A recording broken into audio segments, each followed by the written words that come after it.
نمرود بن کنعان بادشاہ نے ایک خواب دیکھا کہ ایک ستارہ طلوع ہوا ہے، اس کی روشنی سے آفتاب اور مہتاب بے نور ہو گئے ہیں۔ اس خواب کو دیکھ کر نمرود خوفزدہ ہو گیا اور اپنے کاہنوں سے اس خواب کی تعبیر پوچھی تو کاہنوں نے جواب میں کہا کہ ایک ایسا بچہ پیدا ہونے والا ہے کہ جس کے ہاتھوں تیرا تخت ختم ہو جائے گا۔ تو نمرود بادشاہ نے حکم دیا کہ اس سال میری مملکت میں جتنے لڑکے پیدا ہوں گے قتل کر دیا جائے۔ آج پھر میں حاضر ہوا ہوں حضرت ابراہیم علیہ السلام کے واقعے کے ساتھ۔ چلو سٹارٹ کرتے ہیں۔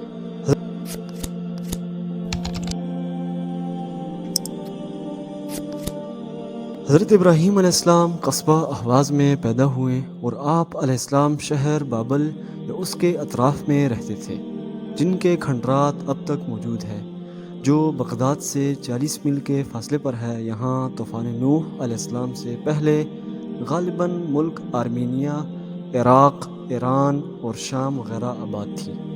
یہیں سے پھر تمام ملکوں میں بنی آدم پھیل گئی۔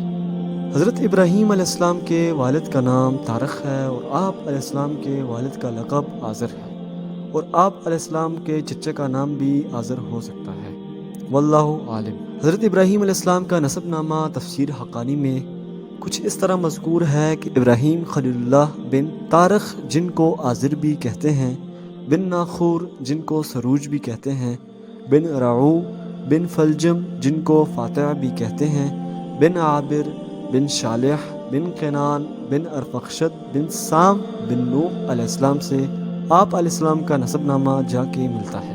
حضرت ابراہیم علیہ السلام کے زمانے میں بت پرستی کا بہت زیادہ رواج تھا، اس لیے بابل اور نینوے کے بعض مقامات کو کھدوایا تھا تو سنگ مرمر کے عجیب و غریب تراشے ہوئے بت مختلف صورتوں کے برآمد ہوئے، جو بطور نمائش وہاں رکھے گئے ہیں۔ اور حضرت ابراہیم علیہ السلام کا ذکر قرآن پاک میں بہت سی صورتوں میں آیا ہے، جن کی تعداد آپ سکرین پر دیکھ سکتے ہیں۔ نمرود بادشاہ کے اعلان کرنے کے بعد کہ میری مملکت میں جتنے بچے لڑکے پیدا ہوں گے ان کو قتل کر دیا جائے، تو اس وقت آپ علیہ السلام کی ولادت قریب تھی۔ حضرت ابراہیم علیہ السلام کی والدہ نے جب یہ اعلان سنا تو تولد کے وقت باہر ایک غار میں چلی گئی اور وہاں حضرت ابراہیم علیہ السلام پیدا ہوئے۔ بہرحال آپ علیہ السلام کی پیدائش کے بعد آپ علیہ السلام کی والدہ روزانہ دودھ پلانے کے لیے جاتی۔ ایک دن کیا دیکھتی ہے کہ آپ علیہ السلام اپنی انگوٹھی چوس رہے ہیں اور قدرت آپ علیہ السلام کی پرورش کر رہی ہے۔ اور ایک اور معجزہ بھی تھا حضرت ابراہیم علیہ السلام کا کہ ایک ہفتے میں اتنے بڑے ہوئے حضرت ابراہیم علیہ السلام کہ ایک ماہ کے نظر آتے تھے، اور ایک ماہ میں اتنے نظر آنے لگے جتنا سال کا بچہ ہوتا ہے۔ اور یاد رہے کہ انبیاء علیہ السلام ہمیشہ معصوم رہتے ہیں۔ جب حضرت ابراہیم علیہ السلام ہوشیار ہو گئے تو ایک دن اپنی والدہ سے دریافت کیا کہ میرا رب کون ہے؟ والدہ نے کہا میں ہوں، کیونکہ رب پرورش کرنے والے کو کہتے ہیں۔ پھر دریافت کیا حضرت ابراہیم علیہ السلام نے کہ تمہارا رب کون ہے؟ والدہ نے جواب دیا کہ میرا رب تیرا باپ ہے۔ پھر حضرت ابراہیم علیہ السلام نے دریافت فرمایا کہ ان کا رب کون ہے؟ تو والدہ نے کہا نمرود بادشاہ۔ پھر آپ علیہ السلام نے دریافت فرمایا کہ نمرود کا رب کون ہے؟ تو اس پر والدہ نے کہا کہ خاموش ہو جاؤ۔ تو اس پر حضرت ابراہیم علیہ السلام کی والدہ نے آپ علیہ السلام کے سے کہا کہ جس لڑکی کی نسبت مشہور ہے کہ زمین والوں کا دین بدل دے گا، وہ تمہارا فرزند نظر آتا ہے۔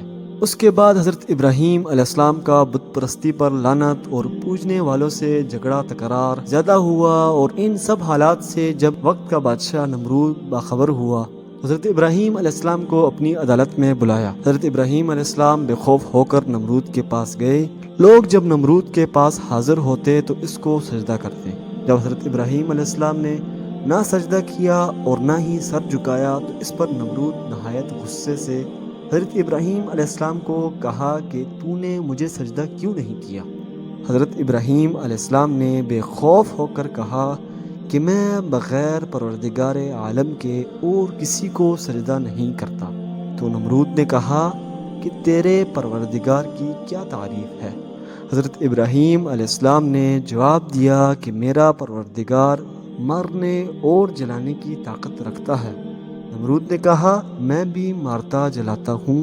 اس پر نمرود نے 2 قیدیوں کو جو واجب القتل تھے قید خانہ سے بلایا، ایک کو قتل کر دیا اور دوسرے کو چھوڑ دیا اور کہا دیکھ ایک کو میں نے مار ڈالا اور دوسرا بھی واجب القتل تھا، اس کو میں نے زندہ چھوڑ دیا۔ حضرت ابراہیم علیہ السلام کا جواب تو دراصل یہ نہیں تھا، لیکن وہ بیوقوف تھا، اس لیے آپ علیہ السلام سمجھ گئے کہ یہ نالائق اور کند ذہن کا ہے۔ پھر آپ علیہ السلام نے اس کے سامنے ایسی دلیل پیش کر دی جس کا وہ کوئی ٹوٹا پھوٹا جواب بھی نہیں دے سکا۔ ابراہیم علیہ السلام نے فرمایا میرا پروردگار روزانہ سورج کو مشرق سے طلوع کرتا ہے تو مغرب سے سورج کو طلوع کر کے دکھا۔ اس سوال کا جواب نمرود نہیں دے سکا۔ اکثر لوگ اس معاملے کو دیکھ کر مسلمان بھی ہو گئے۔ کہتے ہیں کہ جب حضرت ابراہیم علیہ السلام کا نمرود سے مقابلہ ہوا تھا کہ میرا رب سورج کو روزانہ مشرق سے طلوع کرتا ہے اور تو مغرب سے طلوع کر کے دکھا، اور میرا رب زندہ بھی کرتا ہے اور مرتا بھی ہے، تو اس پر نمرود نے کہا کہ کیا تو نے اپنی آنکھوں سے کسی کو زندہ ہوتے دیکھا ہے؟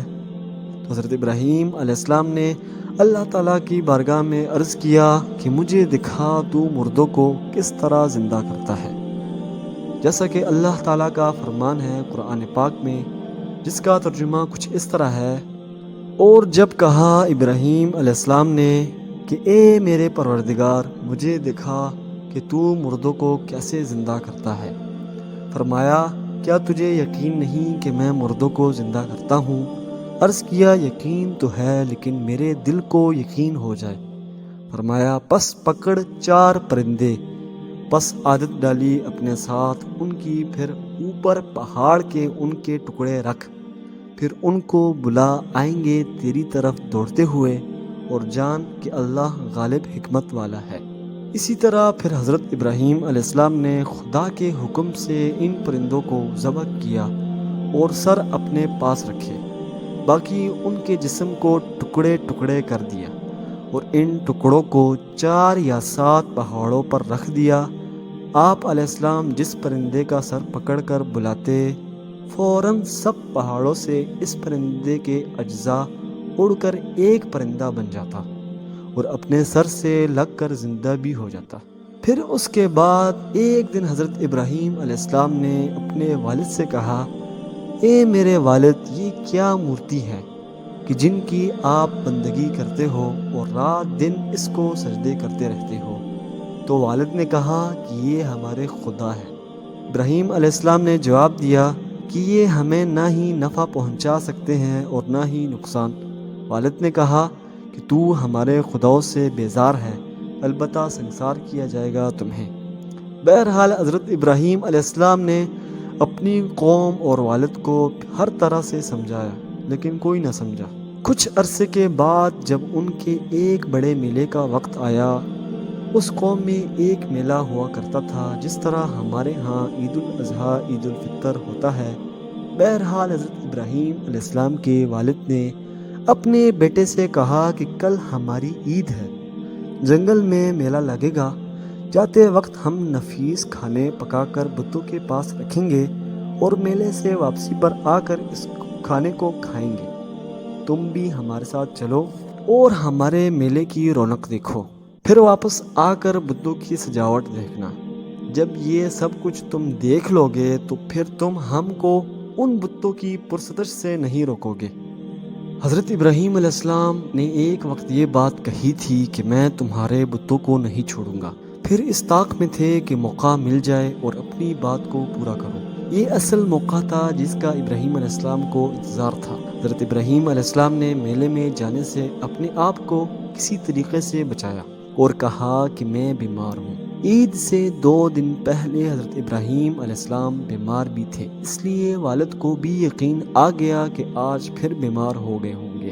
جب سب قوم والے چلے گئے میلے کی طرف، پھر ابراہیم علیہ السلام بڑے بت خانے میں گئے، ایک کلہاڑا لے کر توڑنا شروع کر دیا، کلہاڑے سے مار مار کر ٹکڑے ٹکڑے کر دیے، چھوٹے بت کو ریزہ ریزہ کر کے کلہاڑا بڑے بت کے کاندھے پر رکھ دیا جب حضرت ابراہیم علیہ السلام نے اپنا کام پورا کیا، اس کے بعد جب لوگ واپس آئے تو بتوں کی حالت دیکھ کر حیران ہو گئے اور کہنے لگے کہ کس نے ظلم کر دیا ہمارے خداؤں کے ساتھ۔ جب سب چھوٹے بڑے ایک جگہ پر جمع ہوئے اور سب نے کہا کہ ہمارے خداؤں کے ساتھ یہ ظلم کس نے کیا ہے، ان لوگوں میں سے چند لوگوں نے کہا کہ ایک نوجوان کو ہم نے دیکھا ہے جو ہمارے خداؤں کو برا بھلا کہتا ہے، یہ اسی کا کام ہو سکتا ہے۔ پھر ابراہیم علیہ السلام کو پکڑ لایا اور ایک مجرم کی حیثیت سے موجود کیے گئے۔ پھر آپ سے سوال ہوا کہ ہمارے خداؤں کے ساتھ یہ لغو حرکت تم نے کی ہے؟ تو ابراہیم علیہ السلام نے فرمایا کہ یہ حرکت اس بڑے بت کی ہے۔ اس طرف اشارہ بھی آپ نے کیا جس کے کاندھے پر آپ علیہ السلام نے کلہاڑا رکھا تھا، اور فرمایا مجھ سے کیا پوچھتے ہو؟ ان اپنے خداؤں سے پوچھو کہ تمہارے ٹکڑے اڑانے والا کون ہے۔ اس بات میں خلیل اللہ کا یہ مطلب تھا کہ یہ لوگ خود بخود قائل ہو جائیں گے کہ یہ تو بے جان ہے۔ تو سب کافر حیران ہو گئے کہ کیا جواب دیں۔ پھر سرنگو ہو کر سوچ کر کہنے لگے کہ تجھے تو معلوم ہے کہ یہ بولنے والے نہیں۔ اب ابراہیم علیہ السلام کو موقع مل گیا تھا، جیسا کہ اللہ تعالیٰ کا قرآن پاک میں ارشاد ہے، فرمایا ابراہیم علیہ السلام نے، کیا پس عبادت کرتے ہو تم بغیر پروردگار کے اس چیز کی جو تم کو نہ کوئی نفع پہنچا سکتی ہے اور نہ ضرر؟ تف ہے تم پر اور ان پر جن کو تم بغیر خدا کے معبود بناتے ہو، کیا تم میں عقل شعور نہیں؟ قوم کے لوگوں کے پاس کوئی جواب نہیں تھا، تو انہوں نے آپس میں مشورہ کر کے کہا کہ ابراہیم علیہ السلام کو جلا دو۔ اگر اپنے خداؤں کی مدد کرنی ہے تب ہمارے خداؤں کی عزت باقی رہے گی۔ اس بات پر سب نے اتفاق کر لیا۔ بس آج تک اتنا ہی، اس سے آگے کا واقعہ ہم اگلے پارٹ میں شروع کریں گے۔ ملتے ہیں اگلی ویڈیو میں۔ اللہ حافظ۔